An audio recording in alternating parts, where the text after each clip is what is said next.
नई उम्मीदें और नए सपनों की इस नई शुरुआत के साथ हम हाजिर हैं। हर सुबह लेकर आते हैं आपके लिए खबरों का वो पिटारा जो कहीं ना कहीं आपको बताता है भारत की आर्थिक प्रगति के बारे में।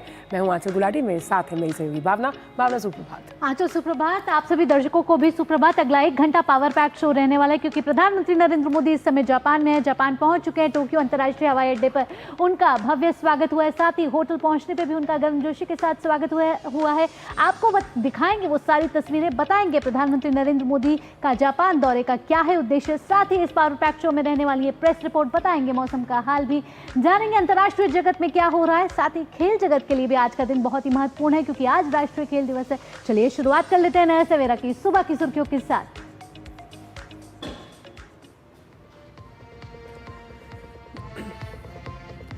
प्रधानमंत्री नरेंद्र मोदी 2 दिवसीय जापान दौरे पर पहुंचे टोक्यो। भारतवंशियों और जापान ने लोगों ने किया जोरदार स्वागत। 15वें भारत जापान वार्षिक शिखर सम्मेलन में होंगे शामिल।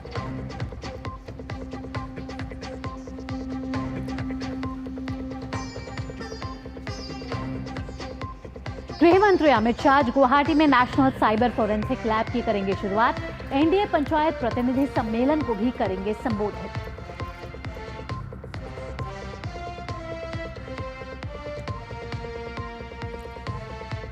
अर्थव्यवस्था के मोर्चे पर आई अच्छी खबर। जुलाई में देश का इंडस्ट्रियल प्रोडक्शन जो था वो उसकी वृद्धि 4 महीने के उच्चतम स्तर पर, यह आंकड़ा 3.5%।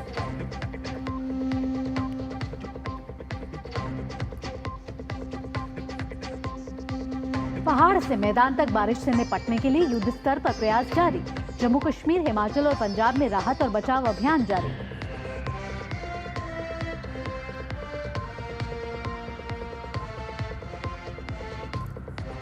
और खेल की खबरों में हॉकी के जादूगर मेजर ध्यानचंद की जयंती पर देश भर में मनाया जा रहा है राष्ट्रीय खेल दिवस। केंद्रीय खेल मंत्री ने कई खेल प्रतियोगिताओं के शुभारंभ का है ये आज का दिन।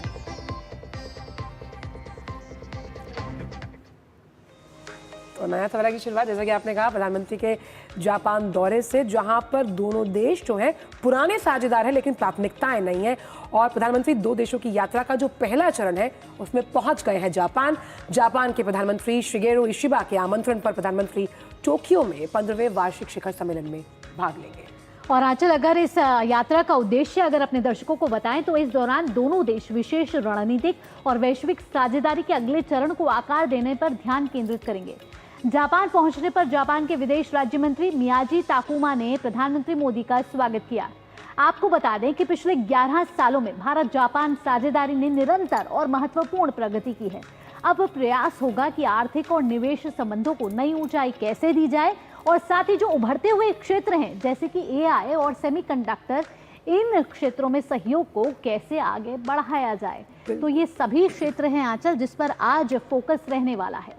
गेमिंग है, टेक्नोलॉजी और टेक्नोलॉजी ट्रांसफ़र के लिए अब वो हिचक खत्म हो चुकी है क्योंकि ये एशियाई युग है। इसके बारे में प्रधानमंत्री पहले ही कह चुके हैं। कई दशकों पुरानी दोस्ती है जापान के साथ और जिस तरह के अपने टिकाऊ परिभाषा के लिए जापान जाना जाता है, उस रिलायबिलिटी के साथ दोनों देश साझा हित और राष्ट्र को सर्वोपरि रखते हुए इस दौरे पर नया अध्याय लिखेंगे। और जापान दौरे के पहले ही दिन जब प्रधानमंत्री होटल पहुंचे तो वहां बड़ी संख्या में मौजूद थे प्रवासी भारतीय और जापान के लोगों ने भी उनका भव्य स्वागत किया। खास बात आपको बता दें, जो तस्वीरें आप देख रहे हैं ये जापान के लोग हैं, स्थानीय लोग हैं, लेकिन भारतीय परिधान और वेशभूषा में ये नजर आए। इन्होंने प्रधानमंत्री नरेंद्र मोदी को भारतीय ही अंदाज में इनका स्वागत किया। साथ ही जब आप तस्वीरों के साथ इस ऑडियो को भी सुनेंगे तो आप देखेंगे कि कैसे इन जापान के स्थानीय लोगों ने गायत्री मंत्र का उच्चारण किया और प्रधानमंत्री नरेंद्र मोदी ने भी उनका साथ दिया। साथ ही जो भारतीय समुदाय जो पलक पावड़े बिछाकर प्रधानमंत्री नरेंद्र मोदी का इंतजार कर रहा था, भारत माँ की जयकारे लगाए गए, नरेंद्र मोदी की जयकारे लगाए गए। साथ ही एक नारा ये भी लगा कि जब तक सूरज चांद रहेगा मोदी जी आपका नाम रहेगा। सभी के चेहरे पर उस समय खुशी नजर आ रही थी।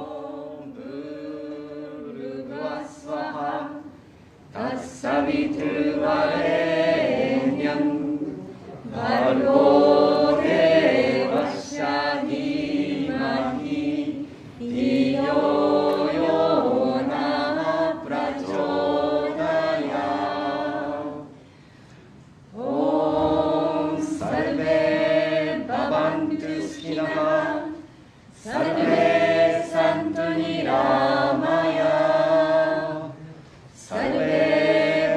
भद्राणि पश्यन्तु मा कश्चित् दुःखभाग् भवेत्।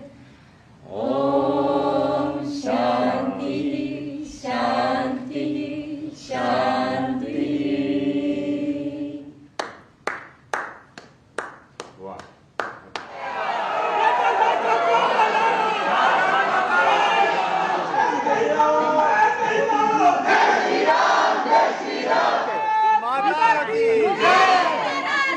मोदी जी ऑपरेशन सिंदूर बधाई। मोदी जी का नाम रहेगा जब तक सूरज चांद रहेगा, मोदी जी का नाम रहेगा। हम आपसे मिलकर बहुत खुश हुए, हम आपसे आपके नाम से बहुत ज्यादा प्रभावित हैं।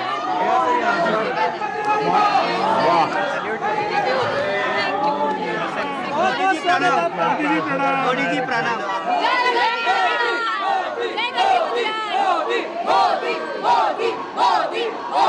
भारत माता की जय। भारत माता की जय। Lots of love from Chennai. Modi Modi Modi Modi. Bharat माता की जय। मोदी जी भारत माता की मोदी मोदी मोदी।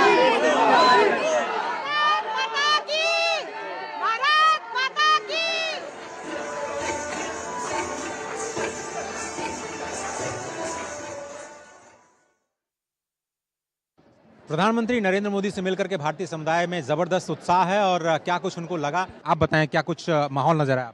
बहुत अच्छा लगा जिस हिसाब से वो विकास कर रहे हैं और 15 समिट कर रहे हैं इंडिया और जापान का।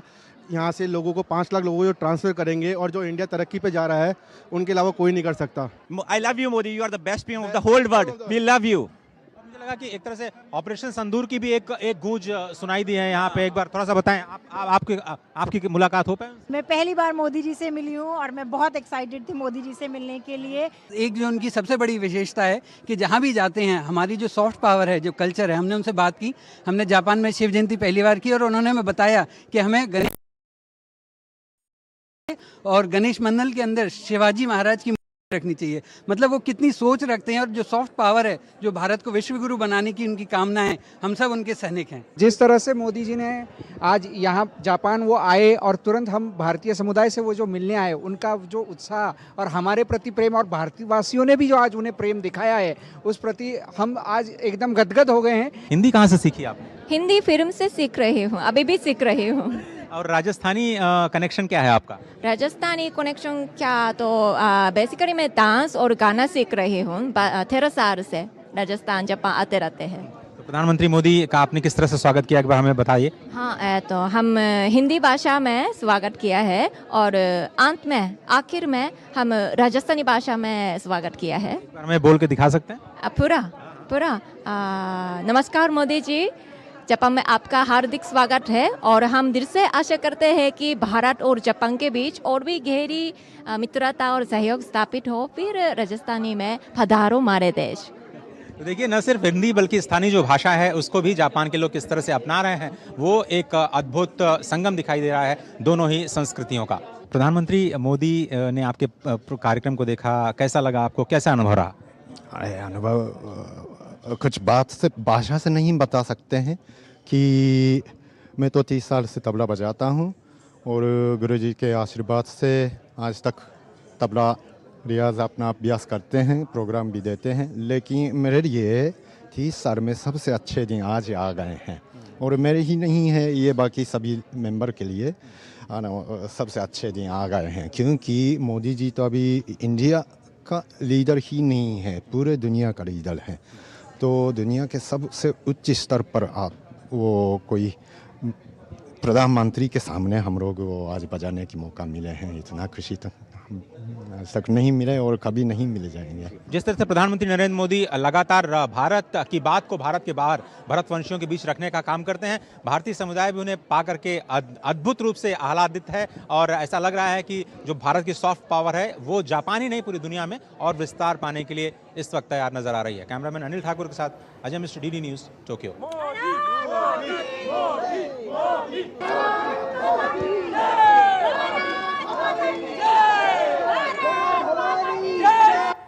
तो भावना, प्रधानमंत्री के नाम का उद्घोष, माँ भारती का उद्घोष, और जहां उन्होंने कहा तमसो माँ ज्योतिर्गमया, यानी कि वो अंधकार को मिटाना, और क्योंकि दोनों ही देशों का बुद्ध से कनेक्शन है, प्रधानमंत्री कह चुके हैं शांति के अग्रदूत के रूप में ये जो युग है वो बुद्ध का है, युद्ध का नहीं। और यही हमने देखा कि किस तरह से भावभीनी उन आंखों में वो आंसू थे, और वो खुशी के आंसू थे जो प्रधानमंत्री को देखकर, उनकी एक झलक पाकर आत्मसात करते हुए इस आत्मीयता के साथ वहाँ पर भारतीय जनसंख्या बिल्कुल बहुत ही आत्मीयता के साथ प्रधानमंत्री नरेंद्र मोदी से ये मुलाकात उनकी हुई है, क्योंकि बेसब्री से इंतजार कर रहे थे भारतीय प्रवासी। और प्रधानमंत्री नरेंद्र मोदी हमेशा आंचल कहते हैं वसुधैव कुटुंबकम, the world is one family, वो और एक परिवार को साथ लेकर चलते हैं। अब जो भारतीय अपनी मिट्टी पर नहीं रह रहे और मिट्टी से दूर रह रहे हैं, जब वो प्रधानमंत्री नरेंद्र मोदी को देखते हैं तो मानते हैं कि अपने ही परिवार का एक सदस्य उनका वहाँ आया है। वो कहते हैं ना कि एक भारत से ज्यादा भारत जब आप विदेशी सरजमी पर जाते हैं आपको दिखते हैं। और अगर प्रधानमंत्री के जिस तरह से वहां पर पहुंचे और अपनी ही मिट्टी से जुड़ी हुई बात जब वो करेंगे तो आप देखिए क्या समा बनेगा। और ऐसे में क्योंकि प्रधानमंत्री की जो ये जापान यात्रा है, अब आते हैं वो 15वां भारत जापान वार्षिक शिखर सम्मेलन जिसमें वो हिस्सा लेने के लिए पहुंचे हैं। और ये अगर हम ग्राफिक्स के लिए आपको बताएं तो साल 2014 के बाद प्रधानमंत्री की ये 8वीं जापान यात्रा है। और इस 8वीं जापान यात्रा में अब कैसे जो हमारे साझा हित है वो आगे बढ़ेंगे ये देखना होगा। और जापान की जो प्रधानमंत्री है इस वक्त शिगेरू इशिबा, उनके साथ ये पहली शिखर बैठक है जहां दोनों देशों के संबंधों को भावना एक नई उड़ान और नई ऊंचाई के साथ हम आगे जाते हुए देखेंगे। और जापान के जो प्रधानमंत्री हैं, जो प्रधानमंत्री नरेंद्र मोदी के समकक्ष हैं शिगेरू इशिबा, उनके निमंत्रण पर प्रधानमंत्री नरेंद्र मोदी वहां पहुंचे हैं, जहां बात होने वाली है कि किस तरीके से वैश्विक साझेदारी को आगे बढ़ाया जाएगा और ये रिश्ते जो पहले से गहरे हो रहे हैं उनको कैसे नई परिभाषा यहां देती हुई नजर आएगी। बिजनेस लीडर फोरम में लेने वाले हैं प्रधानमंत्री नरेंद्र मोदी हिस्सा। व्यापार, निवेश और तकनीक के क्षेत्र में सहयोग पर होने वाली है महत्वपूर्ण चर्चा, और इस पर सभी की निगाहें हैं, सिर्फ दो देशों की निगाहें नहीं, यहाँ दुनिया इन दो बिगेस्ट एशिया की इकोनॉमीज पर इस समय नजर गड़ाए हुए हैं कि कैसे टोक्यो और भारत से बड़ा संदेश जाता हुआ नजर आएगा। टोक्यो इलेक्ट्रॉन लिमिटेड की सेमीकंडक्टर फैक्ट्री का दौरा करेंगे, क्योंकि सेमीकंडक्टर क्षेत्र में भारत इस समय निवेश करने के लिए उत्सुक नजर आ रहा है। और जापान जो है वो इस समय सेमीकंडक्टर का हब है, सेमीकंडक्टर का लीडर है। जापान के कुछ गवर्नर्स भी कर सकते हैं प्रधानमंत्री नरेंद्र मोदी से यहाँ मुलाकात। और क्योंकि हम बात कर रहे हैं यहाँ पर सेमीकंडक्टर्स की, हमने देखा कि प्रधानमंत्री जब अभी जापान आने वाले थे उससे पहले गुजरात गए, वहाँ पर हमने देखा कि लिथियम बैटरी को एक्सपोर्ट करने के लिए 100 से ज़्यादा देशों में उसमें सुजुकी वहाँ पर पहुँचा। और सुजुकी बहुत जानी मानी कंपनी है। जब हम जापान की बात करते हैं तो आप समझिए कि कैसे दोनों देशों के रिश्ते इन तमाम सेक्टर्स में एक नया अध्याय लिखने के लिए तैयार है। और वहीं अगर अब विशेष रणनीतिक और वैश्विक साझेदारी संबंधों पर एक नज़र डालें तो 28 अप्रैल 1952 आपको लिए चलते हैं, जहां भारत ने जापान के साथ एक अलग से शांति संधि की थी, यानी कि पीस ट्रीटी। और इस शांति संधि के साथ शुरू क्या हुआ, वो द्विपक्षीय राजनयिक संबंध जो आज तक जारी है। दोनों देशों के बीच जो स्ट्रेटेजिक कन्वर्जेंस है वो बढ़ रही है। कैसे बढ़ रही है, हम बात करते हैं एक्ट ईस्ट की, और जापान बात करता है ओपन पैसिफिक, इंडो पैसिफिक की। इन दोनों को कैसे सेतु बनाकर दोनों देश साथ लेकर जाएंगे। और इसी से जुड़ा हुआ है हमारा सामरिक यानी समुद्री सहयोग, और इसमें सागर विजन लगातार विस्तार के साथ आगे बढ़ता हुआ। और क्योंकि जापान एक आइलैंड देश है आंचल, तो ऐसे में सागर विजन एक महत्वपूर्ण पहलू है जिस पर दोनों देश इस समय बात करते हुए नजर आएंगे। भारत के नेतृत्व वाली कई अहम पहलों का भागीदार है जापान, जिसमें ISA, CDRI और लीड IT जैसे पहलों में भागीदार है जापान। दोनों देश क्वाड गठबंधन के अहम साझेदार हैं। क्वाड यानी कि भारत, जापान, ऑस्ट्रेलिया और अमेरिका। जब क्वाड के बारे में भी बात होगी तो भू राजनीतिक जो अभी असंतुलन कहीं ना कहीं दिख रहा है उस पर भारत और जापान आगे बढ़ते हुए कैसे नजर आते हैं। इंडो पैसिफिक पर बातचीत कैसे यहाँ आगे बढ़ती हुई नजर आती है, क्योंकि दोनों देशों के जो रिश्ते हैं वो बेहद ही ऐतिहासिक, कूटनीतिक, सांस्कृतिक तौर पर मजबूत रहे हैं। दोनों ही लोकतांत्रिक देश हैं और इस समय दुनिया की टॉप 5 इकोनॉमीज में आते हैं। ऐसे में व्यापार में क्या साझेदारी रहती है इस पर भी नजर रहेगी। साथ ही रक्षा और सुरक्षा में हम कैसे आगे बढ़ते हैं इस पर भी इस समय दुनिया की नजर टिकी हुई है। बिल्कुल, ISA का हमने जिक्र किया, इंडियन सोलर अलायंस, और ये इंटरनेशनल सोलर अलायंस, और इसमें कैसे जब हम सस्टेनेबल डेवलपमेंटल गोल्स को हासिल करने की बात करते हैं तो जापान और भारत कैसे आगे बढ़ेंगे। और वहीं जापान में जो प्रवासी भारतीय हैं बीते कुछ सालों में हमने देखा कि भारतीय जो समुदाय है उसकी संरचना में एक बदलाव आया। अब 54,000 भारतीय रहते हैं। अब इनका रेमिटेंस जो है, यानी वो वहाँ से जो कमाते हैं, वो हमारी जीडीपी में कैसे आगे बढ़ता है, ये बहुत बड़ी बात है। और इसमें आईटी पेशेवर शामिल हैं। अब टोक्यो का जो निशा कसाई क्षेत्र है वो कैसे लघु भारत यानी मिनी इंडिया के तौर पर उभर रहा है, क्योंकि यहाँ पर हम बात कर रहे हैं एमएसएमई को बढ़ावा देने की, मैन्युफैक्चरिंग हब जो हम भारत को बनाना चाहते हैं। कई क्षेत्रों में हम जापान से क्या सीख सकते हैं, क्योंकि भावना जापान के लिए बहुत बड़ा बाजार है जब हम बात करते हैं भारत। और ऐसे में अजय मिश्रा हमारे साथ टोक्यो से मौजूद हैं।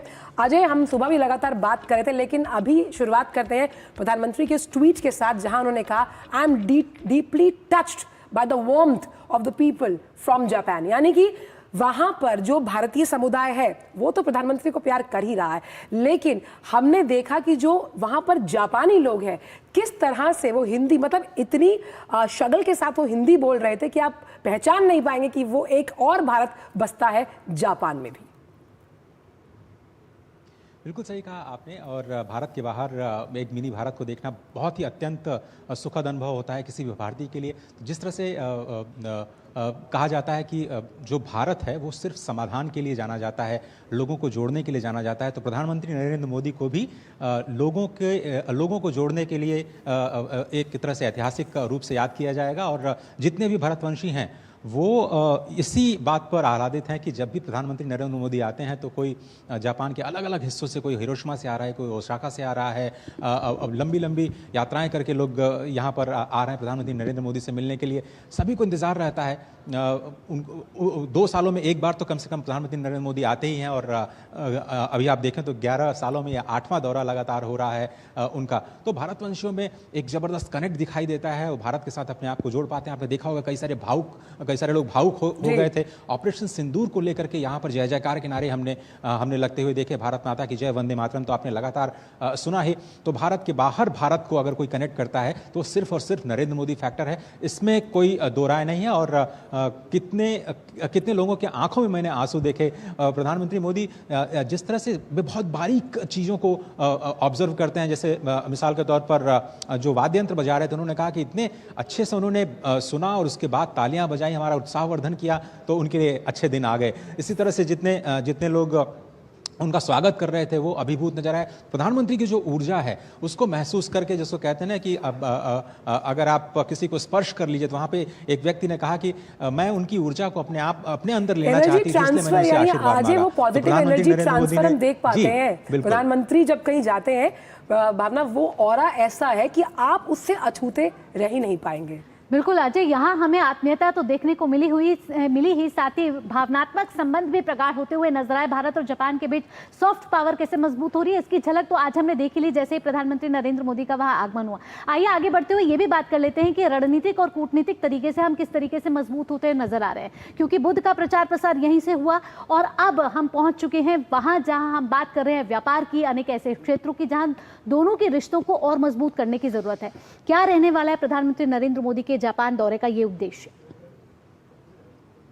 तो देखिए, इस पूरे विजिट को, जैसे आपने कहा कि इस विजिट का एक हार्ड साइड है जिसको आप शिखर सम्मेलन के रूप में देख सकते हैं, और सॉफ्ट साइड की हमने चर्चा की, कैसे उनको बुद्धिज्म से जुड़ा हुआ एक उपहार दिया जाएगा, उसकी हम चर्चा बाद में कर सकते हैं। कैसे यहाँ पर स्काई ट्री, यहाँ का सबसे बड़ा टावर है, उसको कैसे तिरंगे के रंग में रंगा जाएगा, उसकी हम बाद में बात कर सकते हैं। जो सॉफ्ट साइड है, जो कि भारतवंशियों के अपने संजीदा अनुभवों के साथ जुड़ा हुआ है। लेकिन अगर आप देखें तो ये भारत और जापान के बीच में जो रिश्ते हैं, वो अगर ये कहा जाए कि 2014 के बाद जो प्रधानमंत्री नरेंद्र मोदी का व्यक्तिगत संबंध था तत्कालीन जापान के प्रधानमंत्री शिंजो आबे के साथ, उससे ये शुरू होता है। क्योंकि 2014 ही वो साल था जब भारत और जापान ने अपने रिलेशंस को ये स्पेशल स्ट्रैटेजिक रिलेशंस के तौर पर बदला और ग्लोबल पार्टनरशिप के तौर पर बदला।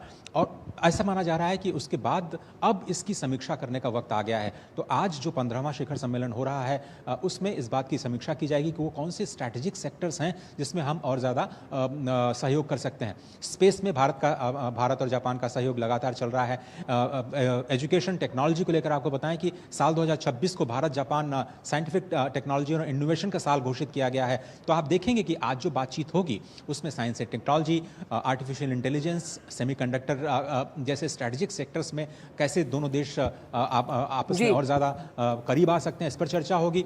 भारत में जापान का निवेश कैसे बढ़ाया जाए, इसको लेकर के चर्चा होगी। और कारोबारी लिहाज से तो काफ़ी इंपॉर्टेंट है, स्ट्रैटेजिक लिहाज से भी ये बहुत इंपॉर्टेंट है इस बात को समझना कि भारत और जापान दोनों ही बहुत ही शांति प्रिय देश हैं, दोनों ही बुद्ध की धारा से, बुद्ध के विचारों से संबंध रखते हैं, और इसलिए शांति की स्थापना चाहे वो इंडो पैसिफिक में हो या फिर इकोनॉमिक मोर्चे पर हो, जिसको आप टैरिफ वॉर कह रहे हैं, वो भी किसी वॉर से कम नहीं है। तो ये चाहे आप अलग अलग देशों में देखें, चाहे ग्लोबल साउथ का मामला हो, तो उसमें ये भारत और जापान दोनों एक साथ यहाँ पर वार्ता करते हुए नजर आएंगे, और आपसी जो द्विपक्षीय सम्मेलन जो है उसमें तो चर्चा होनी ही है। अजय, क्योंकि आप बिजनेस पे बहुत पैनी नजर रखते हैं, वो तो आपने बहुत बेहतरीन तरीके से समझाया, लेकिन 2014 की हमने बात की तो आपको साबरमती आश्रम एक बार ले चलते हैं, जहाँ पर शिंजो आबे के साथ हमने बापू के सामने जब उन्होंने श्रद्धा सुमन अर्पित किए और फिर गंगा आरती के लिए वो वापस भारत आए,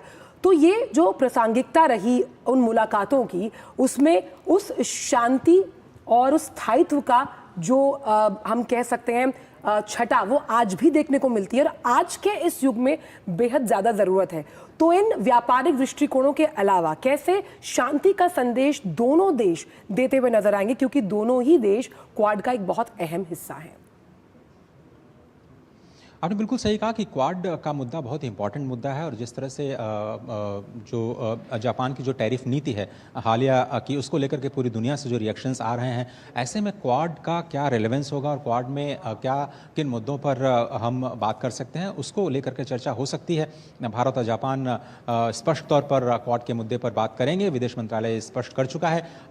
क्या इसमें अमेरिका का पहलू शामिल होगा या नहीं, ये अभी उस पर क्लैरिटी नहीं है, लेकिन क्वाड पर चर्चा होगी, और भारत ऐसा माना जा रहा है कि जापान के प्रधानमंत्री को क्वाड सम्मेलन के लिए आमंत्रित कर सकते हैं। शांति स्थापित करना बड़ा ही इम्पोर्टेंट एक तरह से एजेंडा है भारत और जापान दोनों का ही, क्योंकि दोनों ही चाहते हैं कि विकास की जो रफ्तार है उसमें लोगों को साथ लेकर के चला जाए, कि किसी के राह में रोड़े ना अटकाए जाएं, किसी की टांग खींच करके उसको पीछे करने का जो एक तरह से डॉक्ट्रीन है उस पर विश्वास नहीं करें, संरक्षणवाद पर विश्वास न करें। अपने आप को बचाते हुए कैसे आप सॉल्यूशंस दे सकते हैं, जापान ने भी सिद्ध किया है। और भारत तो 1/6 ऑफ ह्यूमैनिटी है, और 1/6 ह्यूमैनिटी का प्रॉब्लम नहीं है, वो सॉल्यूशंस लेकर के आता है, और हर जगह वो सॉल्यूशंस लेकर के इसलिए आता है क्योंकि ग्लोबल साउथ के एक चैंपियन के रूप में हाल ही में जो भारत की छवि उभरी है, वो सभी को एक साथ लेकर के ही आगे चलने की बात करती है। वो प्रोटेक्शनिज्म किसी तरह के संरक्षणवाद की बात नहीं करती है, जिसमें आप केवल और केवल अपने हितों का ख्याल रखते हैं, दूसरों के नुकसान के एक तरह से कॉस्ट पे। अपना फायदा तो सब लोगों को करना चाहिए, जो कि भारत भी कह रहा है कि जैसे मिसाल के तौर पर हम अपने किसानों के हितों से कोई समझौता नहीं कर सकते, लेकिन आप टैरिफ को या फिर किसी और इकोनॉमिक टूल को अगर आप वॉर का हिस्सा बनाएंगे किसी को नीचा दिखाने के लिए, तो ये भारत और जापान दोनों ही देश मानते हैं कि ऐसा सही नहीं है। और आगे चल करके जो हमारा आत्मनिर्भर भारत प्लान है, जो मेक इन इंडिया पर फोकस है, दोनों देशों के बीच में जो संपर्क है, मुझे लगता है कि ये पूरे क्षेत्र में शांति की जो बात की जा रही है, उस संदेश को आगे बढ़ाने में काफी इंपॉर्टेंट। बिल्कुल। तो दिल्ली से टोक्यो की दूरी भले ही हजारों मील की हो, लेकिन जिस तरह से यहाँ स्वागत हुआ है, ये दूरी सिर्फ और सिर्फ दिखती है, लेकिन दिलों में बहुत प्यार है। बहुत बहुत शुक्रिया अजय, आपसे आगे भी लगातार जब स्पेशल ब्रॉडकास्ट होगा तो चर्चा जारी रहेगी। तो हिंद प्रशांत महासागर के गठजोड़ के मंच के तौर पर भारत और जापान लगातार आगे बढ़ते हुए भावना, और सबसे अहम बात यह है कि रिश्ते बहुत पुराने हैं। 1947 में जब आज़ाद हिंद फौज का गठन हुआ, किसने किया? सुभाष चंद्र बोस ने। तो आप देखिए कैसे सक्रिय और मजबूत घनिष्ठ संबंध है भारत और जापान के। बिल्कुल। अब जब आज प्रधानमंत्री नरेंद्र मोदी मुलाकात करेंगे तो देखना होगा कि इस नए रिश्ते की परिभाषा कैसे और आगे बढ़ती है, और इसमें कौन से नए अध्याय, नए आयाम और जुड़ते हैं। रुक रहे एक छोटे से ब्रेक के लिए, लेकिन ब्रेक के बाद बात होगी मौसम की। जल्द लौटते हैं। रिटायरमेंट के बाद लाल स्पोर्ट्स कार लूं या वर्ल्ड टूर? तू खाली पुलाव बना, मैं ऑर्डर करूं। पुलाव नहीं, प्लान। लाइफ इंश्योरेंस का रिटायरमेंट प्लान, गारंटीड पेंशन के साथ। सपनों को रखो सुरक्षित रिटायरमेंट प्लान के साथ। सबसे पहले लाइफ इंश्योरेंस। मेरी पसंद, मेरी पसंद, मेरी पसंद, मेरी पसंद, हमारी पसंद, हम सबकी पसंद। मजबूत देश का मजबूत सरिया हो गया स्टील। ब्रेक के बाद आपका स्वागत है। आप देख रहे हैं नया सवेरा। आइए अब आपको बता देते हैं मौसम का हाल, क्योंकि मौसम की मार इस समय कई प्रदेश और राज्य झेल रहे हैं, जिसमें हिमाचल प्रदेश एक है उनमें से। आंचल, बिल्कुल। और अगर इसके कई हिस्सों की बात की जाए तो 23 से 25 अगस्त तक बहुत भारी बारिश हुई, जिसकी वजह से तबाही का मंजर देखा गया। अब बात अगर चंबा जिला की करें तो बुरी तरह से प्रभावित हुआ है। सभी जो संपर्क मार्ग हैं और दूर संचार सेवाएं हैं वो ठप पड़ी हुई हैं। मणिमहेश यात्रा पर आए करीब 7 से 8 हज़ार यात्री अभी रास्ते में फंसे हैं, जिन्हें भरमौर लाया जा रहा है, जहां उनके खाने पीने और ठहरने की व्यवस्था की गई है। कांगड़ा जिले की बात करें तो कांगड़ा जिले के इंदौरा और फतेहपुर इलाकों में ब्यास नदी का जलस्तर खतरनाक स्तर पर है। पोंग डैम से छोड़े गए 1.5 लाख क्यूसेक पानी के कारण कई गांव जलमग्न हो गए, लेकिन प्रशासन ने पहले ही 17 ग्राम पंचायतों को खाली करवा लिया है। वहीं मंडी में पंडोह के पास भूस्खलन के कारण चंडीगढ़ मनाली हाईवे फिर से बंद हो गया है। प्रशासन राहत कार्यों में जुटा हुआ है। सभी संपर्क मार्ग और दूर संचार सेवाएं ठप हैं। जो चंबा और डलहौजी बनीखेत पठानकोट जो मुख्य मार्ग है उसको ओपन कर दिया गया है। इसके साथ साथ में बाकी मार्गों को ओपन करने के लिए जेसीबी की तरफ से मशीनरी डिप्लॉयड। मणिमहेश यात्रा का सवाल है, जितने भी श्रद्धालु यात्रा के मार्ग पे बीच में फंस गए थे उन सभी श्रद्धालुओं को भरमौर नीचे लाया जा चुका है। किसी भी प्रकार की कोई अनहोनी घटना की सूचना वहां से नहीं आई। जितने भी श्रद्धालु हैं सभी भरमौर में हैं, सुरक्षित हैं और वहां पे उनके राशन पानी के लिए, खाने के लिए, रहने के लिए पर्याप्त मात्रा के अंदर हमारे पास जगह और लंगर और राशन अवेलेबल। ध्रुव जी कोशिश चल रही है रेस्क्यू ऑपरेशंस की, उसके लिए एडीएम भरमौर वहां पे डिस्कशंस कर रहे हैं। तो इस समय हमारे साथ उर्मिला जुड़ गई हैं शिमला से। आइए सीधा रुख करेंगे उर्मिला का और जानेंगे वहां का हाल। उर्मिला, आपसे जानना चाहेंगे कि हिमाचल प्रदेश पिछले कई दिनों से बारिश की मार झेल रहा है और बारिश यहां आफत बन के आई है, क्योंकि कई जगह बादल फटने, भूस्खलन की घटनाएं सामने आई हैं, कई लोग प्रभावित हुए हैं, जनजीवन अस्त व्यस्त है। लेकिन अभी क्या ताज़ा हालात है? प्रशासन किस तरीके से रेस्क्यू ऑपरेशन में मदद कर रहा है?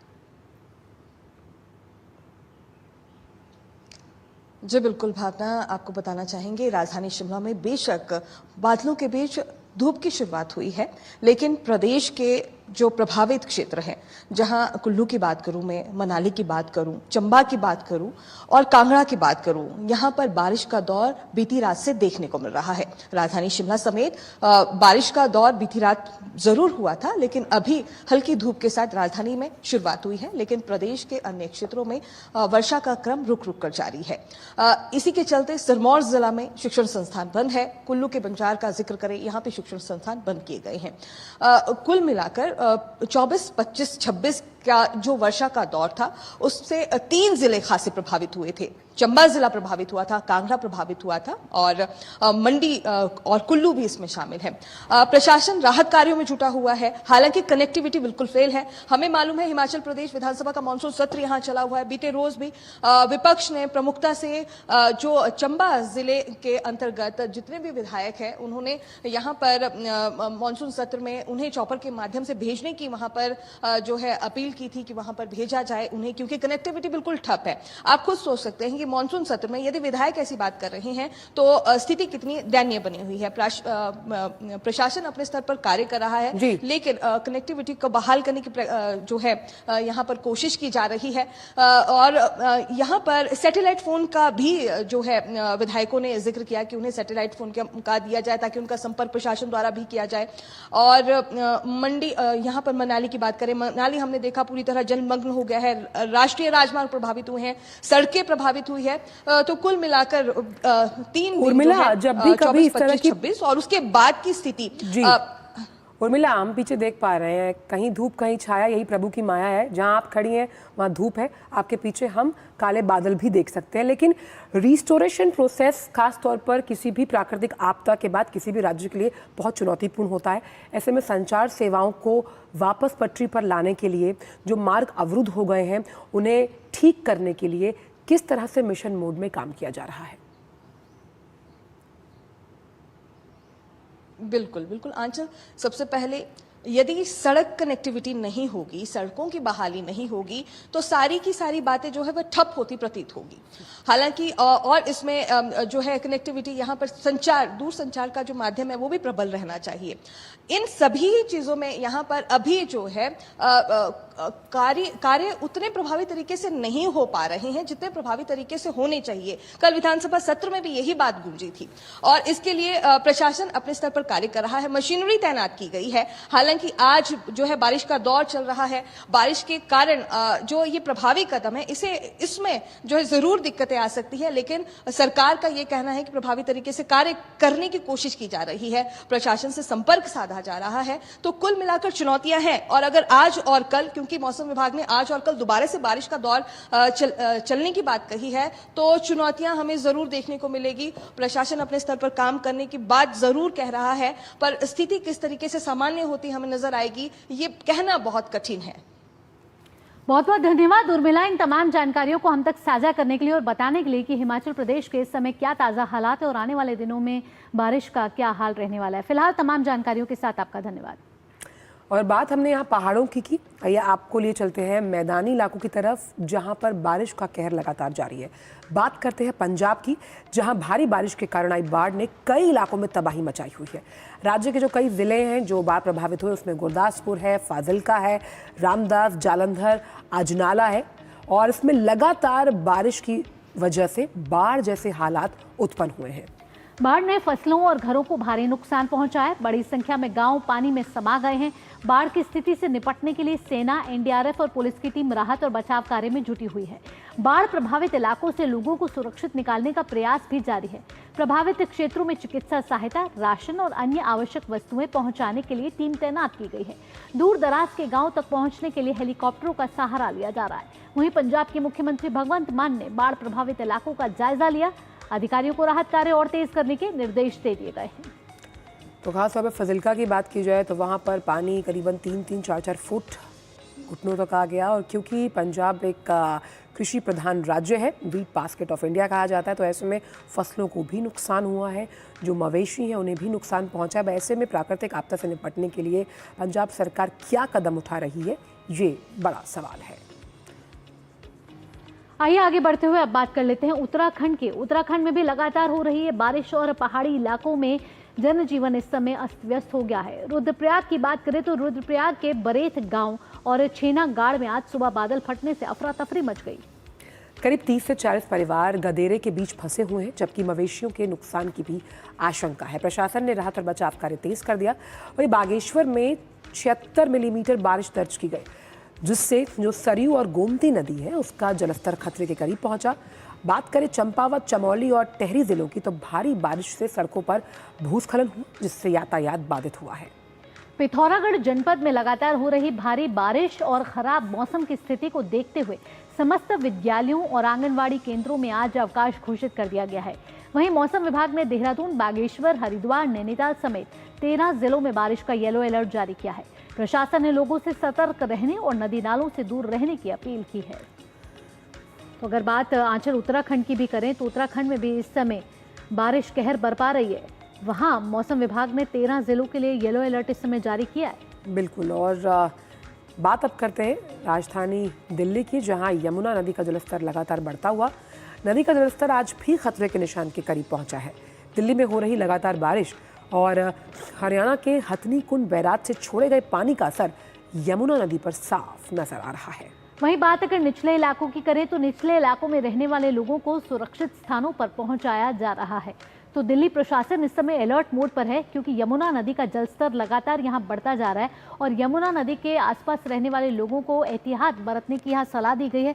साथ ही सुरक्षित स्थानों पर उन्हें पहुंचा दिया गया है। चलिए, तो अब बात करते हैं मौसम के बाद बदलते हुए बिहार की, उसके विकास की। पलायन की वजह से हमने हमेशा बिहार में कई टूटते और बिखरते हुए परिवार देखे, जो कहीं ना कहीं उन्होंने इसे अपनी नियति यानी किस्मत मान लिया था।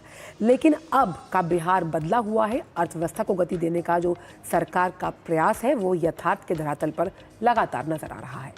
आइए आपको एक केस स्टडी से रूबरू कराते हैं। ये है बिहार के चंदन कुमार, जय कुमार झा, जितेंद्र कुमार और जितेंद्र कुमार साहू को अब घर के पास ही काम मिल चुका है। घर के पास ही काम मिलने से लोगों की खुशी अब दोगुनी हो गई है।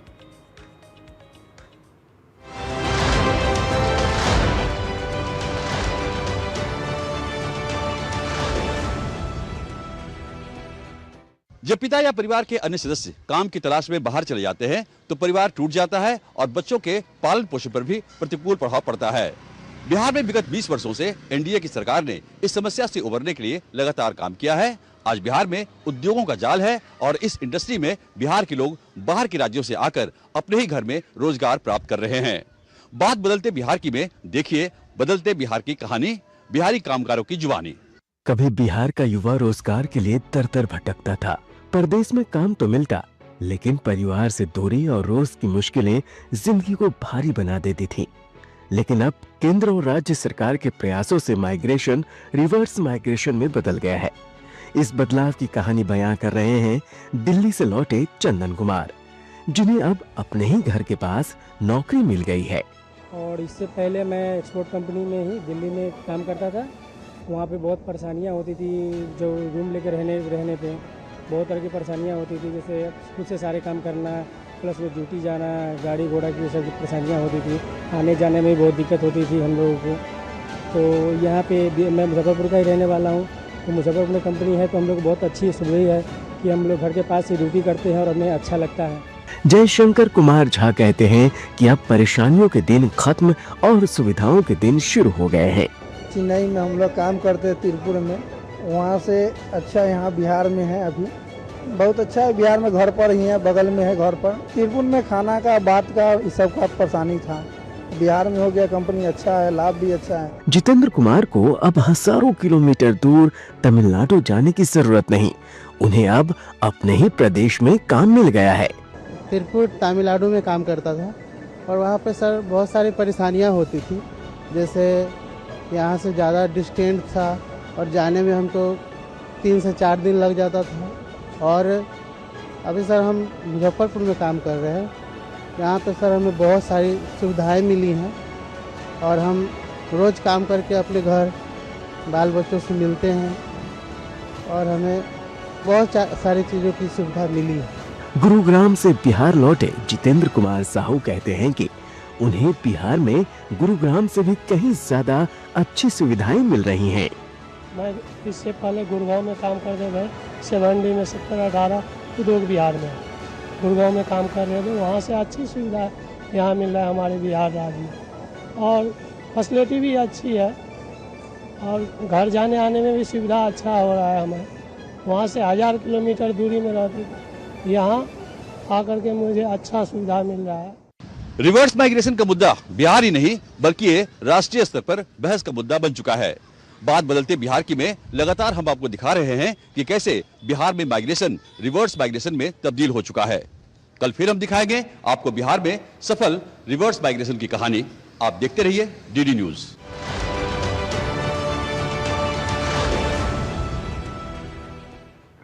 और यहाँ सीधा रुख करेंगे। आज राष्ट्रीय खेल दिवस है और इस मौके पर दिल्ली में केंद्रीय खेल मंत्री मनसुख मंडाविया एक कार्यक्रम को संबोधित कर रहे हैं। अपना संकल्प को सिद्ध करने की दिशा में कार्य करा। दोस्तों, मेरे सामने देश के असंख्य एथलीट आज खेल के मैदान में है। दोस्तों, आज आप खेल के मैदान में है यानी विकसित भारत के सच्चे एम्बेसडर है। आज आप खेलते हैं,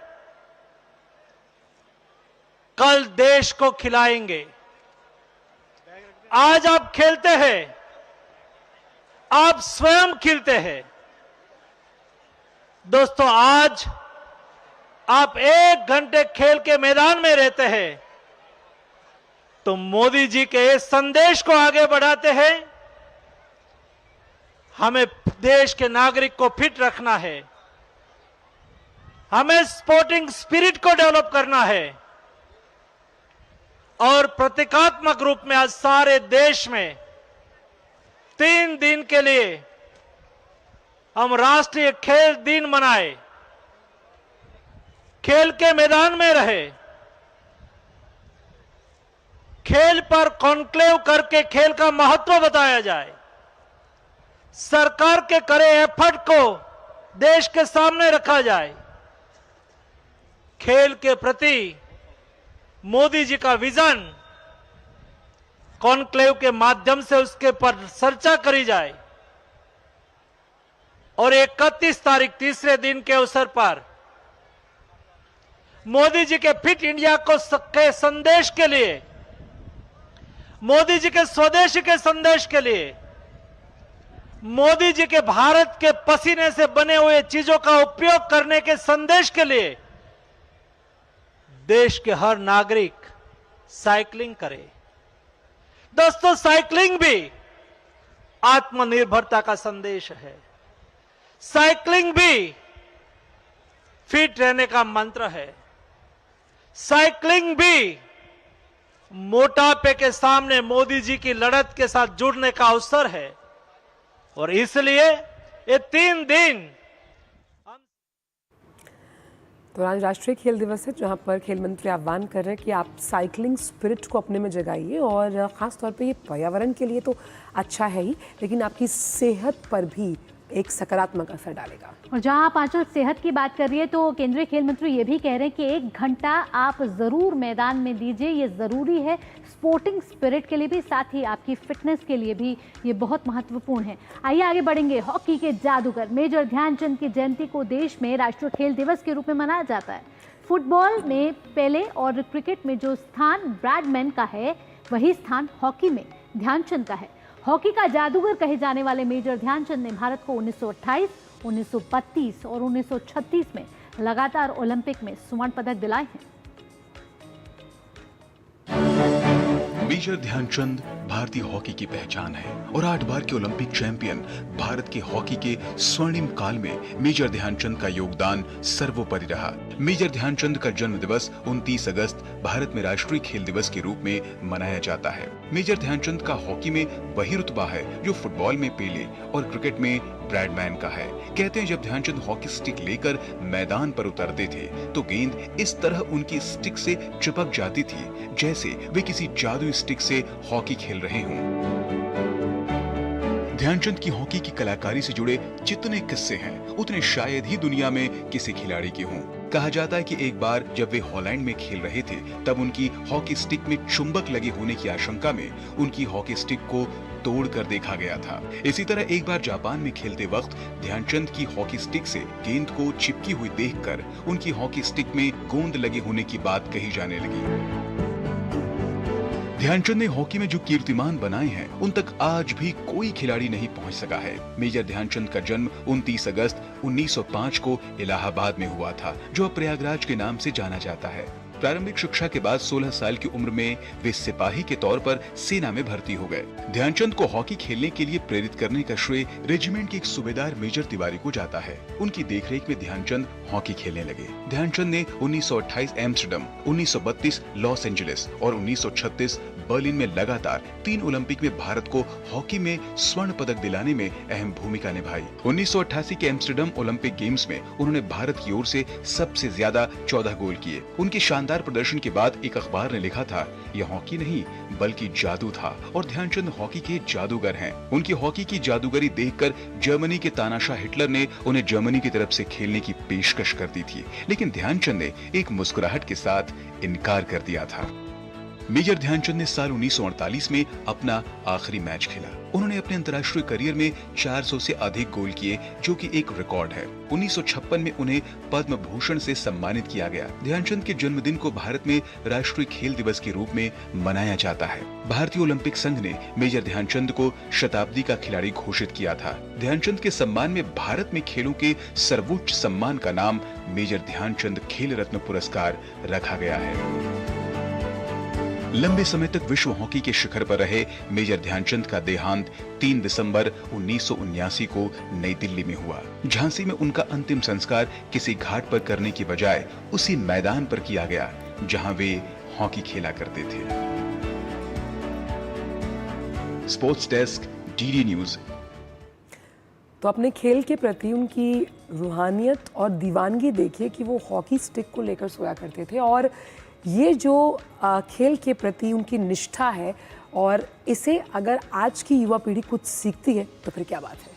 बिल्कुल, इसी के लिए आज का दिवस भी मनाया जा रहा है और मेजर ध्यानचंद को याद किया जा रहा है। साथ ही साथ मेजर ध्यानचंद से प्रेरणा लेते हुए 1 घंटा मैदान में ज़रूर दीजिए खेल को, इसी थीम के साथ राष्ट्रीय खेल दिवस आज मनाया जा रहा है। रुक रहे एक छोटे से ब्रेक ले, लेकिन ब्रेक के बाद अगर आपको अखबार पढ़ने का समय नहीं मिला है तो बने रहिए नया सवेरा के साथ, क्योंकि हम ब्रेक के बाद आपको बताने वाले हैं समाचार पत्रों में आज प्रकाशित प्रमुख और दिलचस्प खबरें। जल्द लौटते हैं। रिटायरमेंट के बाद लाल स्पोर्ट्स कार लूं या वर्ल्ड टूर? तू खाली पुलाव बना, मैं ऑर्डर कर। पुलाव नहीं, प्लान। लाइफ इंश्योरेंस का रिटायरमेंट प्लान, गारंटीड पेंशन के साथ। सपनों को रखो सुरक्षित रिटायरमेंट प्लान के साथ। सबसे पहले लाइफ इंश्योरेंस। जब धरती चीर कर निकलता है लोहे का पत्थर और मिलता है मोंगिया के जोश से, फिर तपता है, पिघलता है और बनता है फौलाद। अब होता है सरिया सारी खूबियों के साथ। मोंगिया स्टील, मजबूत देश का मजबूत सरिया। ब्रेक के बाद सभी का स्वागत। तो प्रेस रिपोर्ट्स से शुरुआत करते हैं, और पहली खबर जो हम ले रहे हैं, क्योंकि हम लगातार आज खबरों में बात करते रहे भारत जापान की, तो पहली खबर हिंदुस्तान से भारत और जापान के रिश्तों के बारे में बात करती है। शुरुआत बहुत पुरानी है, 1947 का भी मैंने जिक्र किया कि कैसे जो आज़ाद हिंद फौज का गठन हुआ, जहां पर सुभाष चंद्र बोस ने जापान में इसकी नींव रखी थी, और कैसे एशिया पैसिफिक के गठजोड़ मंच के रूप में ये दोनों देश आगे आ रहे हैं, क्योंकि दोनों ही देश एशिया की जब हम बात करते हैं प्रमुख और बड़ी अर्थव्यवस्थाओं और लोकतांत्रिक ताकतों में से एक है। अब ये दौरा कैसे दोनों देशों को एक अलग ही विस्तारीकरण और चरणबद्ध तरीके से कई अहम क्षेत्रों, जिसमें हम semiconductors, artificial intelligence, gaming and technology, food diplomacy में आगे लेकर जाएगा, ये इस बार के दौरे से हम देखेंगे, क्योंकि बहुत कुछ होना है इन 2 दिनों में। भावना। और अगली खबर जिस पर हम बढ़ रहे हैं वो है निर्यातकों से जुड़ी हुई। निर्यातकों को जल्द मिलने वाली है बड़ी मदद। सरकार ने उठा लिए हैं कई अहम कदम, और आपको बता दें कि अमेरिकी टैरिफ से आए संकट पर वित्त मंत्री ने भरोसा दिलाया है कि जॉब्स आपकी नहीं जाने वाली हैं। साथ ही एक खाका भी तैयार कर लिया गया है, और ट्रेड वॉर से बचने के लिए भारत ने इस समय कमर कस ली है। आयात शुल्क जो है उसकी मार बचाने के लिए जो है तैयारी की जा रही है। साथ ही 25,000 करोड़ रुपए की योजनाओं का भी प्रस्ताव यहाँ रखा गया है। और क्योंकि हम कहते हैं कि जो छात्र और शिक्षक होते हैं उनका रिश्ता बहुत भावनात्मक होता है, लेकिन अगर छात्रों को स्कूल बुलाना है तो हमें शिक्षकों की जो अपॉइंटमेंट है उसे बढ़ाना होगा। और जब ये किया गया तो बहुत ही अच्छे आंकड़े सामने आए। जो 2024-25 की अगर हम बात करें तो जब शिक्षकों की संख्या 1 करोड़ के पार चली गई, तो जो ड्रॉप आउट्स था स्कूल में, जो स्टूडेंट्स का ड्रॉप आउट रेट था, उसमें भी कमी आई है। तो इसमें साफ तौर पर यह दर्शाता है कि जब हम भारतीय एजुकेशन पॉलिसी को एक नए लेवल पर ले जाने की बात करते हैं, उसमें इस फ्रंट पर जब काम किया गया तो आप स्कूल ड्रॉप आउट रेशियो में हमने कमी देखी। वहीं शिक्षक जब आगे बढ़े तो इसमें भी भावनात्मक तौर पर और शिक्षा को आगे बढ़ाने के तौर पर भी एक पॉजिटिव खबर एजुकेशन सेक्टर से। और अगर आप दर्शकों में से किसी को भी मशरूम यहाँ खाना पसंद है तो मशरूम की नई प्रजाति यहाँ आ गई है और इसको डिस्कवर कर दिया गया है और इसका नाम दिया गया है मिल्की मशरूम। मशरूम की कई प्रजातियाँ हैं जिसमें ऑयस्टर मशरूम, शिटाके मशरूम तो आपने खाए होंगे, लेकिन अब मिल्की मशरूम भी आ गए हैं और इसको विकसित किया है सोलन स्थित खुम्ब अनुसंधान निदेशालय ने। इस नई किस्म को बनाया है और स्वाद में कोई कड़वाहट यहाँ दिखने नहीं वाली है, मिलने नहीं वाली है। और मशरूम की बात करें तो शुगर कंट्रोल लेवल में ये सहायता देता है, विटामिन सी का ये सबसे बड़ा स्रोत है। तो ऐसे में मशरूम की नई किस्म आपको कहीं ना कहीं लुभा सकती है। तो अगर आज के अखबारों की ये कुछ बात करें तो ये ऐसी कुछ प्रमुख राजनीतिक, अंतर्राष्ट्रीय और दिलचस्प खबरें आज अलग अलग पन्नों में अखबारों में प्रकाशित की गई हैं। चलिए प्रेस रिपोर्ट के बाद देखते हैं कि अराउंड द वर्ल्ड दुनिया भर में क्या कुछ हो रहा है, अंदाज रहेगा फटाफट। कोलंबिया के रक्षा मंत्री पेड्रो सांचेज ने बताया कि दक्षिण पूर्वी कोलंबिया के एक जंगली क्षेत्र में सशस्त्र नागरिकों ने कम से कम 34 सैनिकों का अपहरण कर लिया है। संघर्ष में 11 गोरिल्ला मारे गए। पड़ोसी देश पाकिस्तान के पंजाब में बाढ़ के कारण कम से कम 17 लोगों की मौत हुई। 10 लाख से अधिक लोग प्रभावित। बाढ़ से 1600 से अधिक गांव जलमग्न।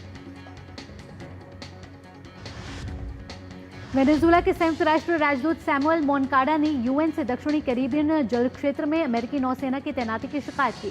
कहा, इस क्षेत्र में असली खतरा अमेरिका सेना और परमाणु हथियारों की मौजूदगी से है। बात कारोबार जगत की, बिजनेस ब्रीफ में। भारत का औद्योगिक उत्पादन जुलाई में 3.5% बढ़ा। आईआईपी के 3 प्रमुख घटकों में से विनिर्माण जुलाई में 5.4% बढ़ा।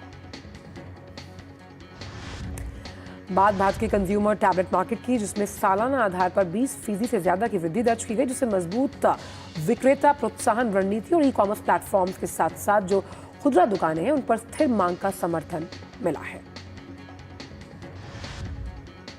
अच्छे मानसून की वजह से खरीफ की बुवाई में सालाना आधार पर 3.4% की वृद्धि हुई है, जबकि खाद्यान्नों में बुवाई क्षेत्र में 6.2% की तेज वृद्धि देखी गई। और आइए बात करते हैं आपकी और हमारी सेहत से जुड़ी हुई हमारे खास सेगमेंट फिटनेस मंत्र में। तो बात संक्रमण सेहत के लिए किस तरह से खतरा है, भावना, और काफ़ी लोगों को हमने देखा कि उनसे उनका स्वास्थ्य प्रभावित होता है, क्योंकि अक्सर इसका कारण ये होता है कि हम साफ सफाई नहीं रख पाते और कहीं ना कहीं फिर जर्म्स पैदा होते हैं। बिल्कुल, इससे इन्फेक्शंस आगे बढ़ने का खतरा ऐसे बढ़ जाता है कि संक्रमण से बचाव में हाथों की स्वच्छता का विशेष महत्व है। आइए देखते हैं इस खास रिपोर्ट के जरिए कि कैसे आप अपने हाथों की हाइजीन को मेंटेन कर सकते हैं। हाथों की स्वच्छता बेहतर स्वास्थ्य के लिए विशेष महत्व रखती है। यदि हम रोगों से बचाव करना चाहते हैं, इसके लिए महत्वपूर्ण है हाथों की स्वच्छता पर विशेष ध्यान देना। हैंड हाइजीन एक बहुत ही इम्पोर्टेंट माध्यम है जिससे हम बहुत सारी बीमारियों को होने से रोक सकते हैं। WHO के हिसाब से भी टॉप 10 चीज़ें जो हम कर सकते हैं जिससे इन्फेक्शंस प्रिवेंट होते हैं, उसमें एक अगर वैक्सीन है तो एक हैंड हाइजीन है। इसीलिए हैंड हाइजीन का बहुत ही ज़्यादा महत्वपूर्ण रोल है बहुत सारे इन्फेक्शंस को प्रिवेंट करने में। हम दिन भर में कई चीजों को छूते हैं, दरवाजों के हैंडल, मोबाइल फोन, भोजन और कई तरह की चीजें, और इन्हें छूकर हम यदि अपने हाथों को नहीं धोते तो इन पर लगे कीटाणु हमारे हाथों में जमा हो जाते हैं, और उसके बाद जब हम अपने चेहरे, नाक या मुंह पर हाथ लगाते हैं तो यही कीटाणु हमारे शरीर में प्रवेश कर जाते हैं, जो संक्रमण और बीमारियों के फैलने का कारण बनते हैं। हैंड हाइजीन हमें कभी भी खाना खाने से पहले, खाना खाने के बाद में, कोई भी काम जो हम करें जिसमें हमारे हाथ गंदे हो सकते हैं, जैसे घर की सफाई या कुछ भी, उसमें भी पहले और बाद में दोनों समय हमें हाथ साबुन के साथ धोने चाहिए। हॉस्पिटल्स में जब हम स्पेशली जाते हैं या काम करते हैं या जो रोगियों को देखते हैं, तब भी हमें हैंड हाइजीन प्रिवेंट करता है या रोकता है बहुत सारे इन्फेक्शंस को एक दूसरे के बीच में फैलना। हाथों की साफ सफाई रखने के लिए हाथों को सही तरीके से धोना चाहिए और इनका प्रभाव हमारे शरीर पे न हो, इसके लिए हाथों को धोने का महत्व अधिक है। जब भी हम साबुन लेंगे उसको हम दोनों हाथ में ढंग से रब करेंगे। कुछ जगहें होती हैं हाथ की जो हम अक्सर छोड़ देते हैं, जैसे उंगलियों के टिप्स, जैसे उंगलियों के बीच का हिस्सा, अंगूठा, हमारा रिस्ट और हमारे हाथ का पीछे वाला हिस्सा। तो इन सब एरियाज को कवर करना बहुत ज़रूरी है। जब भी साबुन लगाएं, ऐसे एक हाथ को दूसरे हाथ पे घिसे ताकि उंगलियों के टिप कवर हों, उंगलियों को एक दूसरे के बीच में ऐसे रब करें ताकि ये वाले एरियाज भी कवर हों, रिस्ट पर भी साबुन लगाएं और बाद में बहते हुए नल के पानी से इस साबुन को हटा दें। इस पूरे कार्यक्रम में सिर्फ 2 मिनट लगते हैं पूरा साबुन लगाने और हाथ धोने, बट इस 2 मिनट से हम बहुत सारी बीमारियाँ, बहुत सारी जिंदगियाँ में बहुत सुधार ला सकते हैं। सिर्फ एक साधारण आदत, हाथ धोना, जीवन को बचा सकता है और रोगों से बचाव कर सकता है। हाथों की सही स्वच्छता आपके लिए स्वस्थ और सुरक्षित जीवन सुनिश्चित कर सकती है। स्वस्थ हाथ, सुरक्षित जीवन। किरण भारद्वाज, डीडी न्यूज। और नया सफर में बात कर लेते हैं मौसम से जुड़ी हुई।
इसी के साथ नया सवेरा में वक्त आ गया है आपसे विदा लेने का, लेकिन जाने से पहले क्योंकि प्रधानमंत्री नरेंद्र मोदी इस समय जापान में है आंचल, और जापान में दिखी है अद्भुत भारतीय संस्कृति की झलक। बिल्कुल, तो जापानी कलाकारों ने भरतनाट्यम और कथक की अनुपम और मनमोहक प्रस्तुति वहाँ पेश की। आप इसका आनंद लीजिए, हमें दीजिए इजाज़त, मुस्कुराते रहिए, सशक्त रहिए। आपसे मुलाकात होगी अब सोमवार को सुबह 8 बजे। तब तक के लिए हमें, हमारी पूरी टीम को दीजिए इजाज़त। नमस्कार।